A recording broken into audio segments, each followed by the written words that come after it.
Ela só queria ficar invisível. Só queria cuidar do menino e não atrapalhar ninguém. Mas naquela noite, Camila Rocha foi empurrada para o centro de um espetáculo cruel. E o que era para ser um jantar beneficente virou palco de humilhação. Um copo de vinho foi derramado em seu uniforme. Risos abafados ecoaram entre os convidados, e ela nem teve tempo de reagir. A babá estava cercada de gente poderosa e completamente sozinha. Antes de continuar, já se inscreva no canal, deixe seu like e conta aqui, nos comentários de onde você está assistindo. Diziam que ela era apenas a babá. Mas ninguém ali sabia o quanto Camila já tinha engolido de silêncio naquela casa no Morumbi. Há 3 anos, ela cuidava de Pedro como se fosse seu próprio filho. Porque era. Mas ninguém podia saber disso. Ainda não. A verdade era como um nó preso na garganta. E ela aprendeu a sorrir, mesmo quando doía. Mas naquela noite, o nó quase virou grito. O salão da mansão de Ricardo Figueiredo, um dos empresários mais comentados do ano, estava lotado de câmeras, políticos e influenciadores. A esposa dele, Patrícia Monteiro, queria que tudo parecesse perfeito, como sempre. Mas por trás da maquiagem e dos discursos sobre solidariedade, ela tramava cada detalhe para manter Camila em seu lugar, no canto, calada, invisível. Camila vestia seu uniforme simples, cabelo preso, olhos baixos. Estava ali apenas para garantir que Pedro jantasse, sorrisse nas fotos e fosse para a cama no horário certo. Mas Patrícia, como em outras vezes, não ia deixar passar a chance. Mandou um dos sócios tropeçar com a taça de vinho perto de Camila. A mancha no tecido barato virou piada entre os risos contidos. Uma convidada filmou e postou nos stories com a legenda: "Até o vinho fugiu da pobreza, kkkk". Pedro, do outro lado do salão, viu tudo. Seus olhos de 9 anos já haviam aprendido a decifrar o tom das coisas que os adultos fingiam não dizer. Ele não entendia de política nem de contratos, mas sabia reconhecer quando alguém machucava quem ele amava. E naquela noite, ele não conseguiria fingir que estava tudo bem. Camila quis sair correndo, quis esconder o rosto, mas não podia. Respirou fundo e continuou servindo suco para Pedro, como se nada tivesse acontecido. Só que algo dentro dela se quebrou de vez. E não era só orgulho, era o medo de que aquele menino, o seu menino, crescesse achando que ela não valia nada. No quarto de empregados, escondido sob uma pilha de toalhas, havia um envelope com uma verdade que ela guardava há anos. O laudo de DNA. Pedro era seu filho, tomado dela ainda bebê, sob promessa de uma vida melhor. E agora, usado como peça de propaganda em campanhas de caridade que arrecadavam milhões para uma fundação que nem sequer ajudava crianças de verdade. Naquela noite, Camila não sabia ainda, mas o silêncio acabaria. E não seria ela quem contaria tudo. Seria Pedro, com a coragem que só uma criança com o coração limpo pode ter. Ele olhou para a madrasta, para os flashes das câmeras, para a multidão fingindo empatia. E então, com a voz trêmula mais firme, disse: "Ela é minha mãe." Camila ficou estática. O salão ainda estava em silêncio absoluto, como se ninguém soubesse o que fazer com aquelas palavras vindas da boca de uma criança. Pedro segurava firme a barra do vestido manchado dela, como se dissesse ao mundo: "Eu sei a verdade, mesmo que vocês tentem esconder." Patrícia arregalou os olhos, murmurando algo inaudível para Ricardo, que por sua vez parecia em choque. Era como se o contrato que ele estava prestes a assinar tivesse evaporado diante da confissão do próprio filho. Camila sentiu o sangue latejando nas têmporas, mas não se moveu. Pela primeira vez em anos, não era ela quem precisava se explicar. A verdade, dura e impossível de ser ignorada, tinha vindo à tona da forma mais inesperada, da boca de um menino. Patrícia tentou rir. "Ah, esses pequenos são tão criativos, né?" disse aos repórteres, tentando minimizar a situação. Mas ninguém riu. Os celulares estavam erguidos, filmando. Os olhos da imprensa estavam vidrados em Camila. E os flashes agora não eram para os vestidos caros, nem para os políticos presentes. Eram para ela. Ricardo olhou para Pedro, depois para Camila, e então murmurou: "Do que ele está falando?" A voz dele não saiu firme. Era baixa, arrastada, como se ele já soubesse. Camila abriu a bolsa, com mãos trêmulas, e tirou de dentro o envelope amassado. Segurou firme o laudo de DNA que carregava desde o dia em que foi expulsa da maternidade com um acordo de adoção assinado à força. A multidão começou a se aproximar devagar, e ali, cercada por gente que por anos fingiu que ela nem existia, Camila leu em voz alta: Pedro Figueiredo, filho biológico de Camila Rocha. O murmúrio que se seguiu tomou conta do salão como uma onda. Alguns convidados fingiram atender ligações para escapar da atenção. Outros trocavam olhares desconfortáveis, mas ninguém se atrevia a interromper. Ricardo ainda segurava a caneta com que assinaria a doação milionária ao lado de Patrícia, mas agora a mão tremia. Ele encarava Camila como se visse um fantasma, não de uma mulher do passado, mas de tudo aquilo que tentou enterrar com dinheiro, influência e silêncio. Patrícia, ao perceber que estava perdendo o controle da situação, avançou até Camila, tentando arrancar os papéis de sua mão. "Você não pode fazer isso! Isso é uma mentira absurda!" Gritou com os dentes cerrados, mas Camila se afastou um passo, ergueu o documento e respondeu com uma firmeza que ninguém esperava: "Não só posso, como devo. E vou mostrar tudo que vocês esconderam por 9 anos." Dona Lourdes, que até então observava da cozinha, limpando as mãos no avental, entrou na sala sem pedir licença. Caminhou até Camila e se posicionou ao lado dela, em silêncio. Logo atrás, Valdir apareceu com o celular em punho, exibindo prints de conversas que haviam sido trocadas entre os seguranças da casa. "Eles sabiam", disse ele. "Planejaram tirar a Camila daqui à força hoje à noite." Os jornalistas, atentos a cada detalhe, começaram a filmar e tirar fotos dos prints que Valdir exibia. Uma das repórteres perguntou se era verdade que Pedro estava sendo usado em campanhas da ONG de Patrícia para fins fraudulentos. O silêncio de Patrícia foi a confirmação que todos precisavam. Ricardo olhava ao redor, buscando uma saída, mas estava encurralado pela verdade. E pela primeira vez em muito tempo, não tinha controle sobre a narrativa. Camila se aproximou de Pedro, se agachou ao lado dele e disse, com os olhos marejados: "A mamãe está aqui, filho, e ninguém mais vai te usar." O menino se agarrou a ela com força, como quem sabe que o momento que esperou por toda a vida finalmente chegou. Ele não entendia todos os detalhes, mas sentia com clareza. A mulher que o amava de verdade estava sendo tratada como uma intrusa, quando era a única que nunca o tratou como um objeto de propaganda. Enquanto isso, os vídeos já estavam sendo publicados em tempo real. Um dos convidados, filho de um deputado, fez uma live transmitindo toda a cena. O título dizia: "Babá desmascara milionária e revela ser mãe do filho dele ao vivo em evento de luxo." Em menos de 10 minutos, os comentários explodiram. "Força, Camila! Isso é crime! Cadê o Ministério Público?" escreviam os internautas. Patrícia, completamente descompensada, tentava arrancar o microfone das mãos da repórter, mas foi contida por 2 fotógrafos que, sem querer, a empurraram contra a cortina do palco. O que era para ser o auge da noite virou o colapso público de uma farsa construída com filtros, dinheiro e mentiras. Ricardo respirou fundo. Ainda segurando a caneta, olhou para Pedro, que o ignorava completamente. E então encarou Camila com um misto de vergonha e incredulidade. "Por que você não me contou?" perguntou, como se isso pudesse apagar 9 anos de silêncio. Camila não gritou, não chorou. Respondeu com voz firme, embora os olhos denunciassem a dor. "Porque você fez questão de não ouvir. Porque tiraram ele de mim quando eu não tinha como lutar.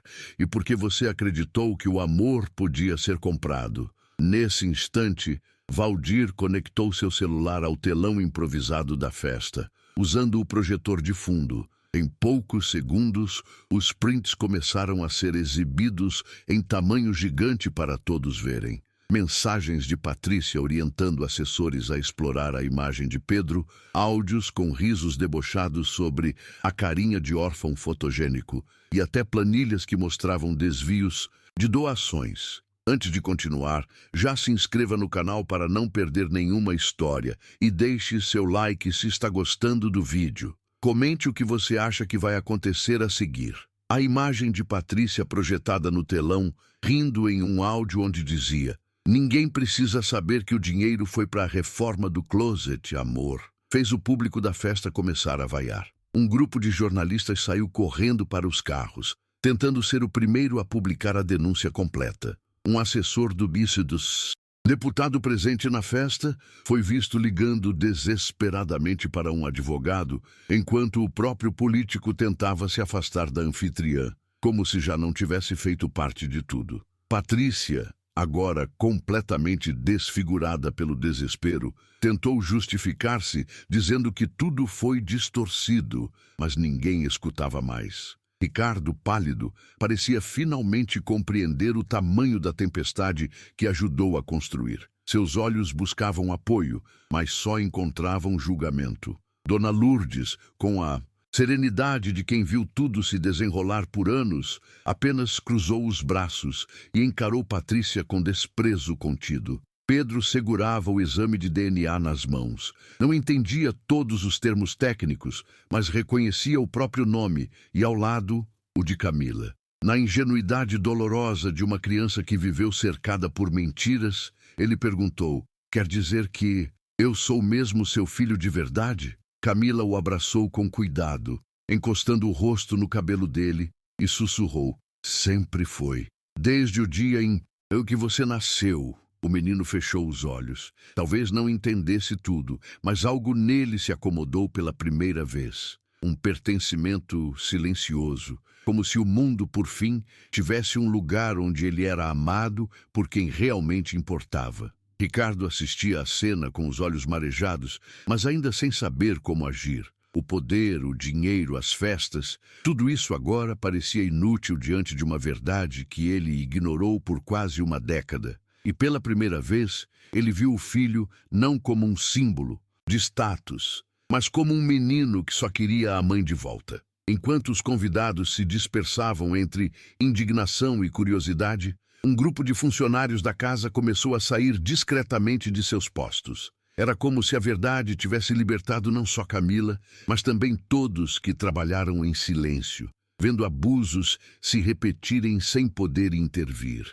Valdir, que ainda segurava o celular com os áudios, entregou-o a uma das repórteres, dizendo: "Está tudo salvo aqui. Podem verificar. Eu só espero que isso não acabe em pizza." Dona Lourdes assentiu com a cabeça, acrescentando: "Ela fez isso com outras funcionárias também. Não foi só com a Camila." Nesse momento, um delegado aposentado que estava entre os convidados se aproximou e disse que o que foi apresentado ali era suficiente para abrir uma investigação criminal. Patrícia, ouvindo isso, tentou sair pela porta dos fundos, mas foi cercada por 2 seguranças da própria festa que já não estavam mais sob seu comando. A mansão estava em colapso. Camila, mesmo tremendo por dentro, se manteve firme. Ela sabia que ainda haveria perguntas, processos, reações, mas naquele instante o mais importante estava feito.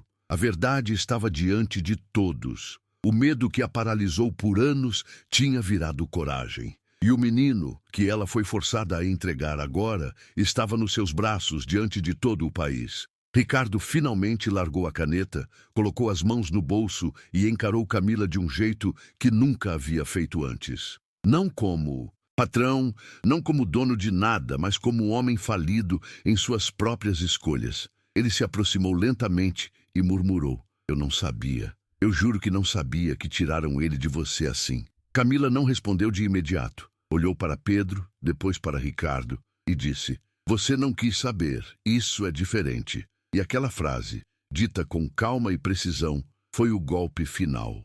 Ricardo baixou a cabeça, reconhecendo que o silêncio dele custou uma vida inteira de vínculos rompidos. Ricardo tentou dizer algo mais, mas a voz falhou. Pela primeira vez, ele parecia pequeno dentro da própria casa, cercado por paredes luxuosas que já não protegiam sua reputação. Camila, por outro lado, parecia crescer a cada segundo. Não em altura, mas em presença. Sua postura ereta, o olhar firme, a maneira como segurava Pedro, tudo nela comunicava uma força que ninguém ali esperava testemunhar. Patrícia, encostada na parede, olhava ao redor em pânico, como se tentasse encontrar um aliado entre os rostos que antes a bajulavam.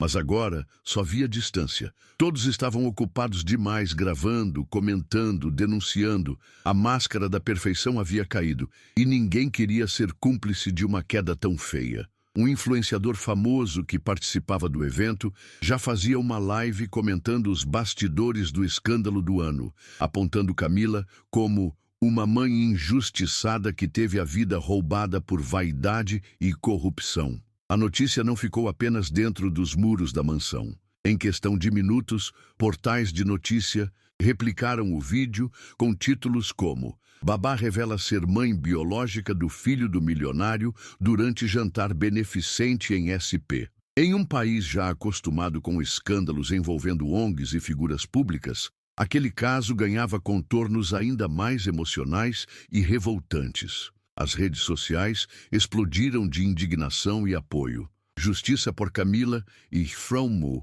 Pedro tem mãe subiram aos trending topics. Especialistas jurídicos começaram a debater ao vivo na televisão se o acordo de adoção era legal ou fruto de coação. Grupos feministas, mães solo e ativistas por direitos das trabalhadoras domésticas convocaram manifestações. Tudo em poucas horas. Enquanto o país acordava para mais um caso de desigualdade travestida de caridade, Camila descia as escadas da mansão com Pedro pela mão, rodeada por câmeras, microfones e uma coragem que nunca mais deixaria de carregar. Lá fora, uma pequena multidão começava a se formar em frente aos portões da mansão. Vizinhos curiosos, cinegrafistas, repórteres e até mesmo alguns manifestantes que chegaram rápido demais, segurando cartazes improvisados. Camila hesitou ao ver o tumulto, mas sentiu a mão de Pedro apertar a sua, como se dissesse, "Vamos juntos". Ao atravessar os portões, flashes dispararam, microfones foram estendidos e perguntas vieram de todos os lados. Mas ela não respondeu de imediato. Olhou para o filho, depois para a câmera mais próxima e disse com calma: "Durante anos, me disseram que meu silêncio era o melhor para ele. Hoje eu entendi que era o melhor para eles". A frase correu como pólvora nas redes. Ela não gritava, não acusava aos berros, mas cada palavra era um soco direto no estômago de quem assistia. O que comoveu o público não foi o escândalo em si, mas a dignidade com que Camila se manteve em pé no meio do caos. Enquanto isso, dentro da mansão, Ricardo tentava conter o rastro de destruição. Desligou o projetor, dispensou os convidados restantes e caminhou sozinho até o escritório. Encostado à porta, ele passou as mãos no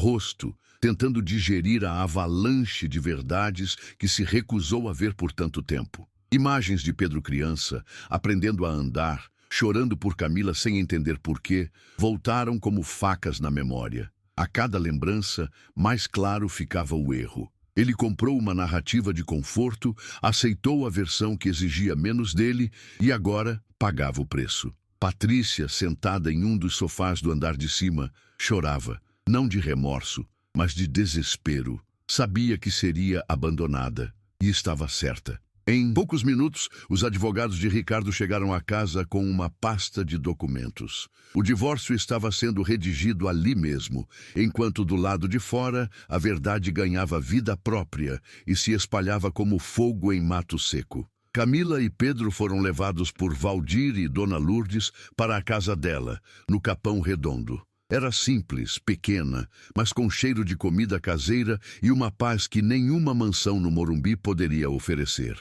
Pedro, ainda com o uniforme social da festa, tirou os sapatos e correu para o quintal como se pela primeira vez pudesse ser só uma criança. Dona Lourdes preparou um mingau rápido e colocou na frente dele sem perguntar nada. Camila, sentada à mesa da cozinha, ainda tremia, mas sabia que precisava continuar. Valdir abriu o notebook e começou a organizar os arquivos. Prints, áudios, vídeos, registros. Vai ter processo. e você vai ganhar. Porque agora ninguém mais pode fingir que não sabe, disse ele. Camila assentiu, mas o que mais a emocionava não era a possibilidade de uma indenização ou justiça formal. Era o fato de, pela primeira vez, estar ali com Pedro, livre, visto, amado, e saber que ninguém mais poderia separá-los. Na manhã seguinte, a frente da casa de Dona Lourdes estava tomada por repórteres. Alguns respeitavam o espaço, outros gritavam perguntas, mas Camila não saiu. Não precisava mais provar nada, o Brasil já sabia. No meio da tarde, o advogado Marcelo Tavares, especialista em direitos humanos, ligou para ela. Tinha visto a transmissão, estudado o caso e queria representá-la. De graça, esse caso é maior do que você imagina. Pode mudar a forma como adoções forçadas são tratadas neste país, explicou. Camila aceitou, não porque confiava fácil,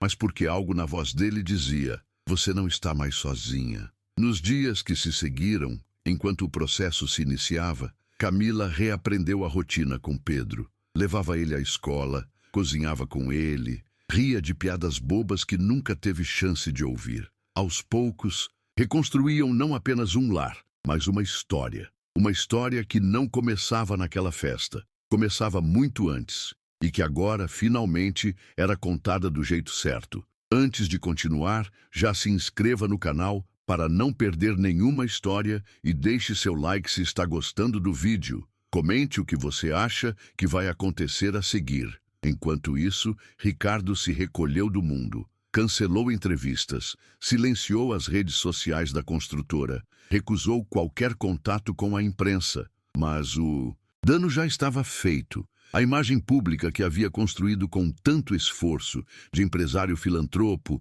pai exemplar, homem de família, estava irremediavelmente manchada. Não pela revelação de um erro do passado, mas pela omissão contínua, pelo descaso com a verdade. Internamente, ele começava a enfrentar investigações relacionadas aos contratos da fundação, agora sob suspeita de lavagem de dinheiro. Patrícia, sem a proteção de Ricardo e com os áudios expostos, perdeu todos os contratos de publicidade. As marcas correram para se desvincular dela, e até o perfil do Instagram que ela mantinha com mais de 1 milhão de seguidores foi desativado por denúncias de conteúdo enganoso.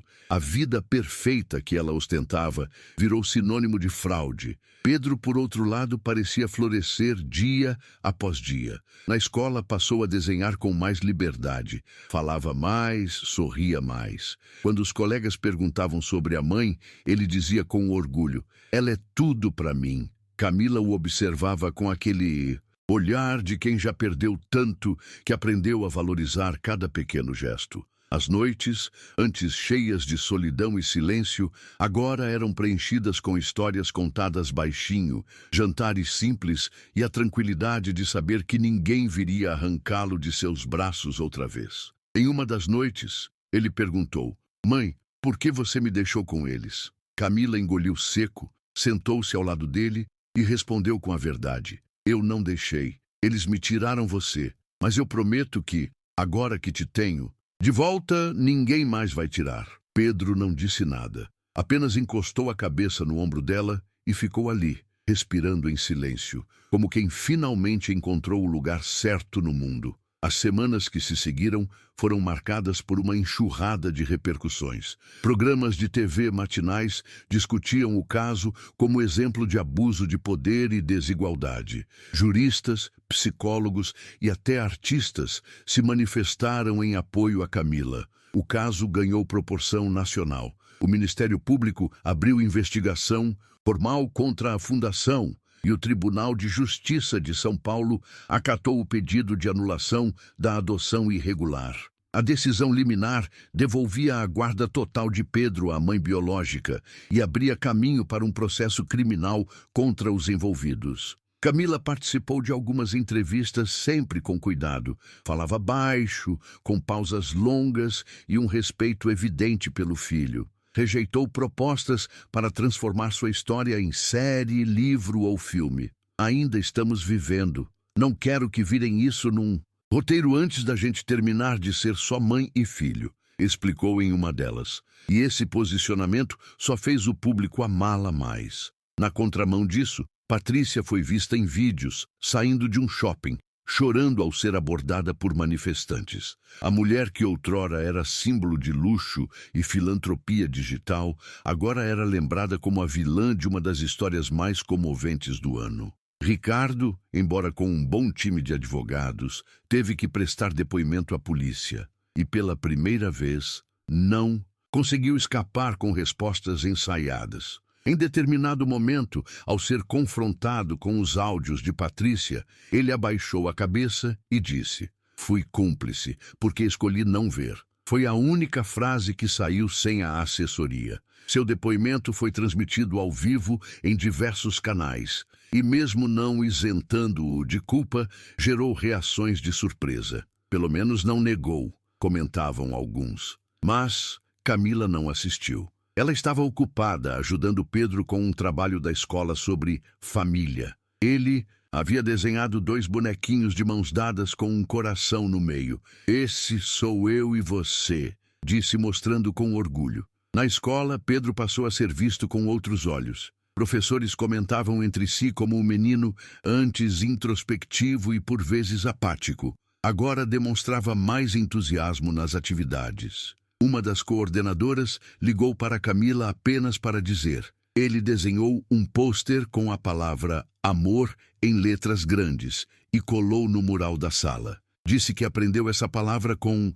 a mãe dele. Camila chorou em silêncio após desligar. Não era o tipo de reconhecimento que se mede em curtidas ou matérias de jornal. Era o tipo de cura que acontece quando a criança volta a se sentir segura. Ela ainda lutava com a ansiedade, com as dores do passado, com os traumas que não se apagam da noite para o dia. Mas cada gesto de Pedro era uma prova viva de que estavam no caminho certo. Às vezes, ela acordava no meio da noite assustada, com medo de que tudo fosse um sonho. Bastava ver Pedro dormindo em paz ao seu lado para lembrar que não era. Enquanto isso, Marcelo, o advogado, prosseguia com o processo. Informou que a justiça autorizou o início da responsabilização criminal dos envolvidos e que já existiam indícios suficientes para que Patrícia respondesse não apenas por fraude, mas também por tráfico de influência e subtração de incapaz.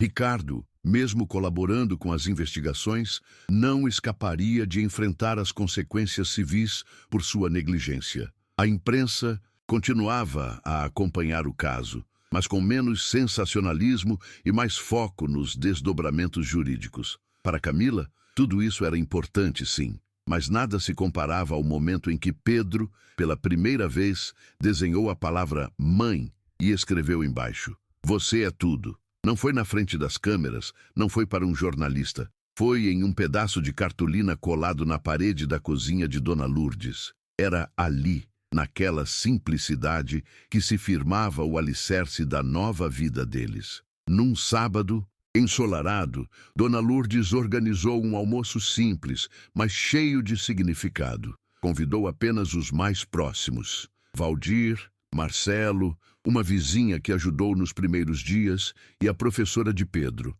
Era uma celebração discreta, mas carregada de afeto. Pedro ajudou a montar a mesa, riu enquanto tentava cortar o pão e fez questão de servir o próprio prato. Camila o observava como quem assiste a um milagre cotidiano. Durante o almoço, Valdir levantou um brinde tímido. Aos invisíveis que viram, aos humildes que venceram, todos brindaram em silêncio, emocionados. Não era um momento de euforia, era de reparação. Cada um ali sabia o que custava viver na sombra do poder, ser descartado, desacreditado e ignorado. Camila, com um sorriso calmo, agradeceu. "Eu só queria ser mãe em paz, nada mais." E naquele instante, todos entenderam que a luta dela não era por fama nem por dinheiro, era por dignidade, e ela havia vencido. Naquela noite, Pedro pediu para dormir abraçado. Camila deitou ao lado dele e juntos assistiram a um filme infantil qualquer,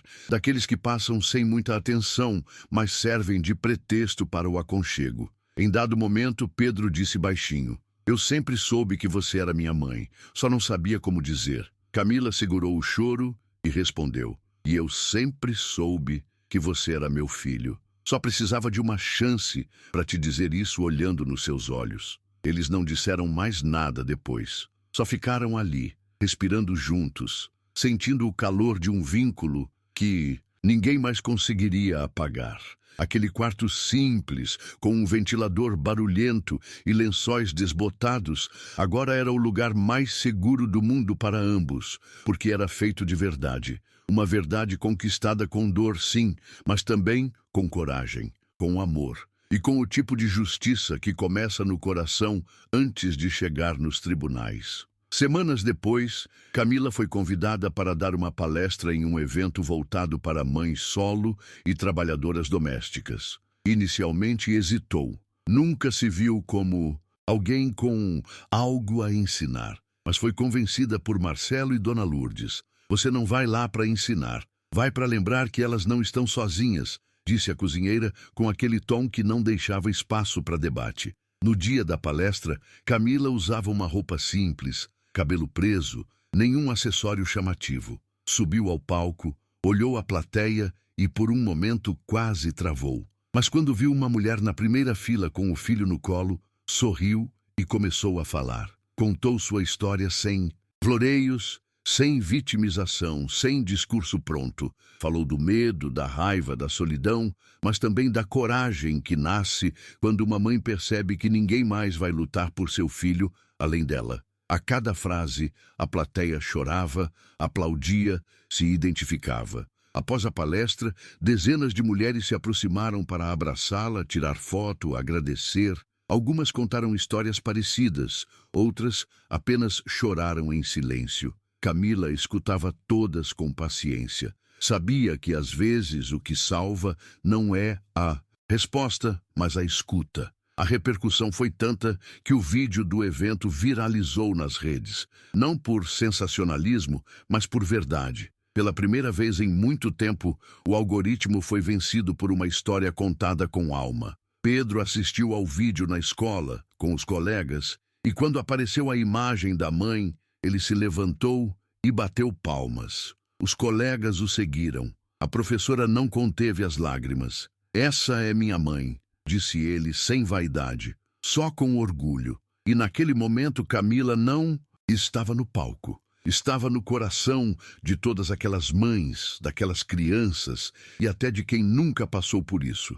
Mas entendeu, finalmente, o valor de uma verdade dita com amor. Antes de continuar, já se inscreva no canal para não perder nenhuma história. E deixe seu like se está gostando do vídeo. Comente o que você acha que vai acontecer a seguir. Em paralelo, o processo contra Patrícia avançava. As provas eram irrefutáveis. Áudios, mensagens, extratos bancários, testemunhos. Ela tentava se esquivar, alegar desequilíbrio emocional, dizer que agiu sob pressão de manter a imagem de família perfeita que o público exigia. Mas nada colava mais. O Ministério Público pediu sua prisão preventiva e o juiz acatou. Quando a notícia saiu, a internet explodiu de reações. Algumas pessoas comemoravam justiça, outras refletiam sobre o quanto o sistema permitiu que tudo aquilo acontecesse por tanto tempo. Camila, ao ser perguntada sobre a prisão, disse apenas: "Eu não me alegro com a queda de ninguém, mas me alivia saber que outras mulheres talvez não passem pelo que eu passei." A frase viralizou. Era a síntese de uma dor que não virou rancor, de uma luta que não virou espetáculo. A resposta de alguém que sabia que sua força não vinha da vingança, mas da integridade. Ricardo, por sua vez, seguiu um caminho diferente. Vendeu parte da construtora, anunciou o afastamento de todas as atividades públicas e se mudou temporariamente para o interior. Durante uma entrevista rara, disse que pretendia recomeçar como homem e como pai. Perguntado se tinha contato com Pedro, respondeu: "Ainda não, mas espero que um dia ele queira me ouvir." Camila soube da entrevista, mas não comentou. Entendia que cada um carrega sua culpa de um jeito e que o perdão não é um direito, é uma conquista. Ela não o impediu de ver o filho, mas deixou a escolha nas mãos de Pedro. E Pedro, com a sabedoria das crianças que amadurecem cedo demais, disse: "Talvez um dia, mas agora Eu só quero ficar com você. Mãe! Camila sorriu sem pressionar. Sabia que esse tempo precisava ser respeitado, porque a cura não tem pressa, mas exige espaço e, acima de tudo, exige verdade. O tempo passou, meses se transformaram em quase um ano. Pedro crescia rápido, tanto no tamanho quanto na fala. Já não era mais aquele menino que andava pelos cantos em silêncio. Agora ele corria, fazia perguntas demais, inventava histórias, chamava Camila para brincar mesmo quando ela dizia estar cansada. Ele insistia como se dissesse: agora é nossa vez. Camila voltou a estudar. Ingressou em um curso técnico de educação infantil à noite com a ajuda de uma bolsa oferecida por uma ONG séria. Uma daquelas que nunca ganhava espaço porque não usava criança como vitrine. Nos fins de semana, levava Pedro para atividades culturais gratuitas em centros comunitários, parques e bibliotecas. Ele lia cada vez melhor e um dia escreveu uma redação com o título "A melhor coisa que aconteceu comigo foi reencontrar minha mãe". A professora entregou a redação com os olhos marejados. "Você tem um filho especial, Camila." Ela respondeu: "Tenho sim, e agora ele sabe disso." A história de Camila continuava sendo contada, mas não mais como escândalo. Agora era referência. Sua trajetória virou pauta em debates sobre adoção, direitos das trabalhadoras domésticas e proteção de vínculos afetivos. Ela passou a ser convidada para reuniões com promotores, defensores públicos e assistentes sociais. Não queria virar símbolo mais e aceitou a missão de lutar por outras que, como ela, foram silenciadas. Em uma dessas reuniões, uma jovem de 19 anos se aproximou e disse: "Você me salvou. Eu ia entregar meu bebê, mas depois que vi sua história, decidi tentar ficar com ele." Camila chorou, não de tristeza, mas de gratidão. Não sabia que sua dor tinha virado força para outra mulher. Era como se o que lhe tiraram estivesse, aos poucos, sendo devolvido de formas que ela jamais imaginou. Porque quando uma mulher sobrevive à tentativa de apagamento e ainda transforma sua história em fonte de luz, nada mais pode pará-la. Pedro fez 10 anos em uma manhã de céu limpo, com cheiro de bolo no forno e som de risadas na sala. Não teve buffet, nem personagens contratados, nem presentes caros, mas teve presença. Teve abraço apertado, beijo na testa e o calor de gente que realmente se importa.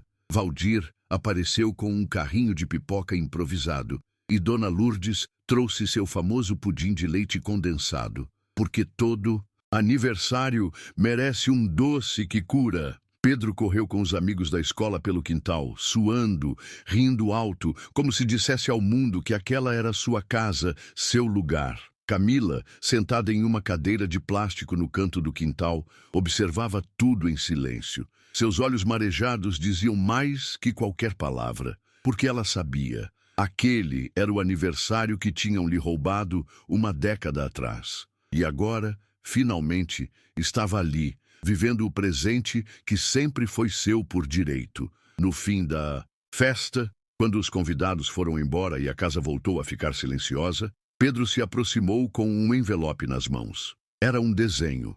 Nele havia 3 pessoas de mãos dadas. Ele, Camila e Dona Lourdes. No céu, um sol sorridente e uma faixa escrita "Minha família de verdade". Camila apertou o desenho contra o peito, ajoelhou-se e olhou nos olhos dele. "Você sabe que pode sempre me dizer tudo, né?" Pedro assentiu. "Eu só queria te agradecer por não ter desistido de mim." Ela não conseguiu conter as lágrimas. "E eu só quero te prometer que nunca mais vão tentar te tirar de mim. Nunca mais." Eles se abraçaram ali mesmo, no chão da sala, entre bexigas murchas e farelos de bolo, como quem finalmente entende o que significa ter um lar. E naquele momento, Camila não era mais só a mulher que lutou, era a mulher que venceu. No início do ano seguinte, Camila foi convidada a integrar um conselho consultivo de políticas públicas voltadas à proteção de vínculos afetivos em adoções e guarda compartilhada. Não era algo que ela teria imaginado nem nos seus maiores sonhos. A mulher que lavava chão em silêncio, que aceitava humilhações para manter o mínimo de dignidade, Agora participava de decisões que poderiam mudar a vida de outras mães. Ela continuava simples, ainda pegava 2 ônibus, ainda usava o mesmo celular antigo, ainda dividia marmita com Pedro nos dias mais apertados. Mas agora carregava algo que dinheiro nenhum compra. Voz. Voz que não se cala, que não se dobra, que não teme mais os salões cheios de poderosos. Pedro assistia a tudo com orgulho. Sempre que alguém perguntava o que a mãe fazia, ele respondia: ela ajuda a fazer o mundo menos injusto.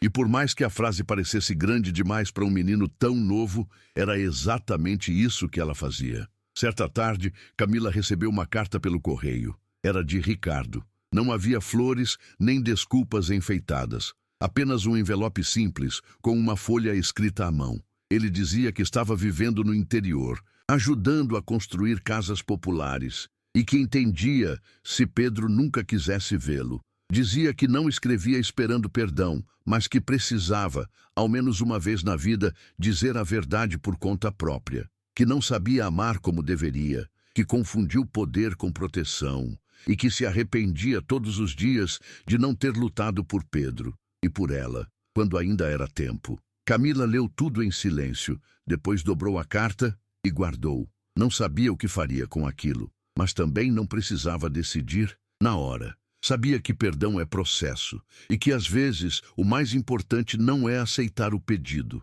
é saber que finalmente o outro enxergou o que você gritou em silêncio por anos. Pedro encontrou a carta dias depois, dentro da gaveta onde Camila guardava documentos e lembranças antigas.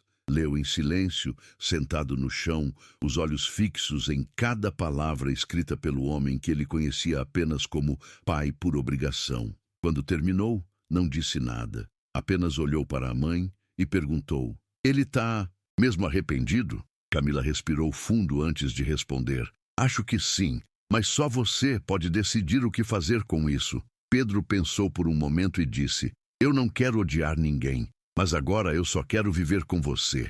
E com essa frase, encerrou o assunto como quem entende que o coração de uma criança tem o poder de ser maior do que qualquer mágoa, mas também sabe onde está sua verdadeira raiz. Camila o abraçou com ternura e disse: você tem o direito de escolher quem fica na sua vida, e o mais bonito é que você escolheu o amor.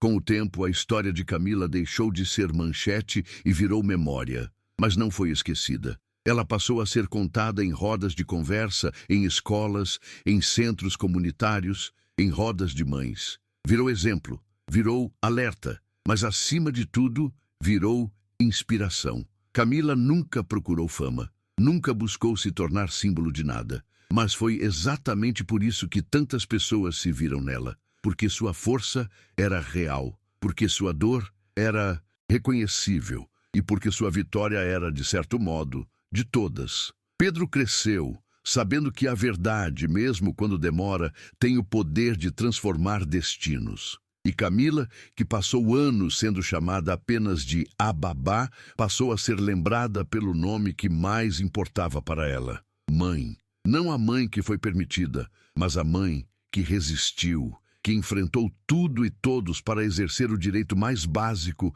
e mais poderoso que existe: amar o próprio filho, livremente. Certa noite, já com Pedro quase adormecido ao seu lado, Camila olhou pela janela do quarto e refletiu sobre tudo o que haviam vivido. Lembrou-se da primeira vez que segurou o filho nos braços, ainda no hospital público, sem saber que aquela seria também a última por muitos anos. Lembrou das noites em claro, dos pedidos negados, das humilhações que suportou em silêncio. Lembrou de cada lágrima engolida, de cada "um dia vai passar", que repetia para si mesma. E agora, ali, com o filho respirando tranquilo ao seu lado, ela entendeu. Nada tinha sido em vão. Cada dor, cada queda, cada injustiça sofrida havia sido parte do caminho que a trouxe até aquele momento de paz. Ela não venceu sozinha, mas foi sua escolha não desistir, não se calar, não aceitar a mentira como destino. A liberdade que agora tinham não foi dada, foi conquistada, e isso ninguém jamais poderia tirar deles de novo. Na manhã seguinte, Pedro acordou com um sorriso no rosto. Era fim de semana, e eles planejavam visitar um parque novo na zona sul da cidade. Camila preparou o café enquanto ele separava os brinquedos que levaria. Simples assim, uma manhã qualquer. Mas para eles era uma pequena vitória. Cada rotina construída com amor e presença era uma forma de reescrever o passado. Ao sair de casa, Pedro segurou a mão da mãe e disse: "Vamos fazer desse dia o nosso melhor dia?" E Camila respondeu com um sorriso: "Vamos fazer de todos os dias os nossos melhores." Naquele instante, não havia câmeras, não havia aplausos, não havia manchetes, só havia amor. O tipo de amor que nasce da luta, cresce com a verdade e floresce quando é livre. E talvez, no fim das contas, essa fosse a maior reviravolta de todas. Transformar uma história de dor em uma vida de afeto. E viver isso, um dia de cada vez. Anos depois, Pedro escreveria uma redação na escola com o título A Coragem de Minha Mãe. Nela, contaria, com suas palavras simples e diretas, como sua mãe nunca desistiu, mesmo quando todo o mundo parecia contra ela. O texto não falava sobre escândalos nem sobre processos. Falava de cheiro de bolo, de mãos dadas no parque, de noites em que uma história contada baixinho fazia tudo parecer possível de novo. A professora, emocionada, pediu autorização para compartilhar o texto em uma reunião pedagógica. Era uma lição viva de empatia e resistência. Camila, ao ler o que o filho escreveu, chorou, mas não como antes. Chorou com leveza, com gratidão, porque agora sabia que sua história não seria lembrada apenas pela dor, mas pelo que construiu depois dela. Ela não mudou o mundo todo, mas mudou o mundo de uma criança, e isso por si só era grandioso. A vida seguiu, como sempre segue, com dias bons e outros nem tanto, com contas, preocupações, imprevistos, mas também com risadas inesperadas, abraços longos e aquele silêncio confortável que só existe entre quem se ama de verdade. Camila continuou sendo a mesma mulher de sempre, firme, sensível, simples, mas agora com algo que ninguém mais podia tirar: dignidade. E Pedro cresceu sabendo que amor de verdade não grita, não exige, não compra. Amor de verdade resiste. E a moral dessa história, ainda que não dita em voz alta, é sentida no coração de quem escuta com atenção. Às vezes, os heróis mais poderosos são aqueles que ninguém vê. E às vezes, a justiça mais bonita não está no tribunal. Está no abraço de uma criança que finalmente pode chamar alguém de mãe sem medo. Se você se emocionou com essa incrível e linda história, deixe seu like e compartilhe com quem você acha que não pode deixar de ouvir também. Não se esqueça de se inscrever no canal e ativar o sininho para receber em primeira mão todas as histórias lançadas todos os dias aqui no canal. Excelente dia e abençoada semana para você que nos acompanha e sua família.